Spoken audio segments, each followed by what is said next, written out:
This is how fast things are changing. This is the information age. If you're operating by old ideas, you're obsolete. You begin the game by, identifying your dream. I think that's really where it all starts. In today's economy and where we are today, it's not just a dream, it's more of a necessity. You've got to identify how you're going to survive more than how you're going to just, get something out there that you want. Here I am in New York City, financial capital of the world, surrounded by millions of people, most of whom will spend their entire lives working hard for money, but will have very little to show for it at the end of their life. How many people are pissed off? I hate being told what to do. You have to fail fast. No one can steal my dream. You can count on the government destroying the dollar. All currencies have eventually gone to zero. You cannot save your way to retirement. If it's too complex for us, what do we have to do with our money? We have to give it to them. It was pure hopelessness. It was just 100% survival. Somebody's buying it. The public isn't buying it yet, but somebody is. How bad do you want it? That's the question. It's time to acquire. An unfair advantage. What is an unfair advantage? What you're about to learn may just change your life. It's showtime, baby. Let's hit it. The greatest opportunity in the history of mankind is here. We're in the greatest economic change in the history of the world. This is going to be the biggest wealth transfer in my lifetime. We've got an entire society that has been built up over the years with the idea that financial institutions are a better place to put your money than to take control of your own life. If you have a solid financial education, taxes, debt, inflation, and retirement can make you richer, not poorer.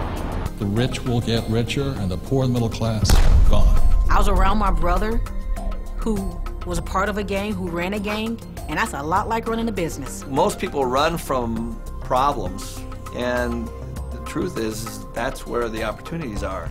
This really is a perfect financial storm. So I am optimistic about the future. It's going to crash. The next big economic boom will not be from the internet or China or India, but will be from empowering women. A big part of success is failing so many times that you learn and learn and learn your lessons. Robert says all the time that if you're not being successful, it's because you're not making enough mistakes. People think that cash is like a safe place to be, a place to park your purchasing power. And I think cash is the worst investment that you can have. And if you follow an economist, you're in trouble.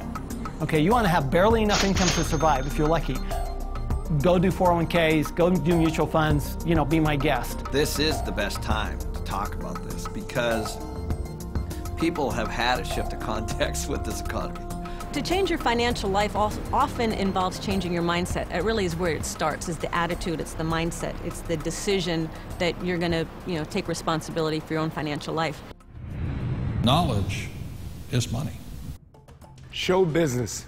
When you think about show business, you always think about the show, right? Cameras and movie stars and makeup and glamour. But you never think about the business side of it because we don't have financial education.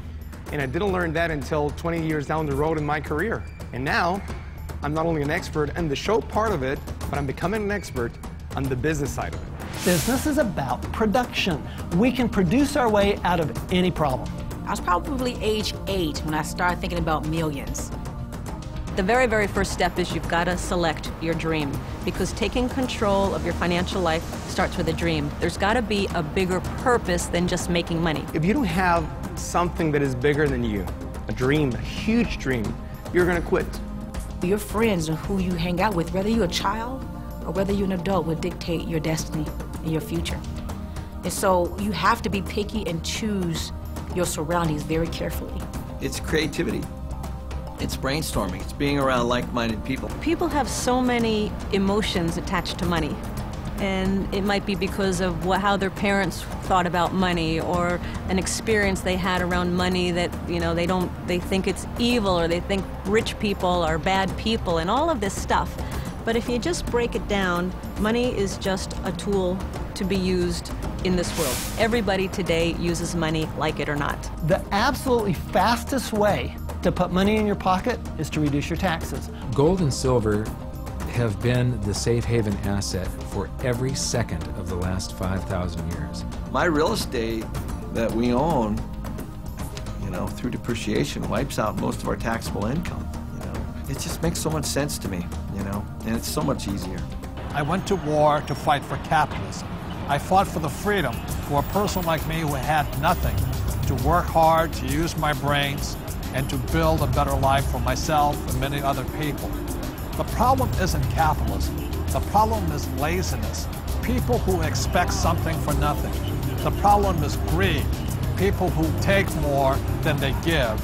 And the problem is ignorance, an education system that thinks that money is the root of all evil. It's ignorance, it's financial ignorance that has caused so much of this problem, not capitalism. It's not just a dream, it's more of a necessity. You've got to identify how you're going to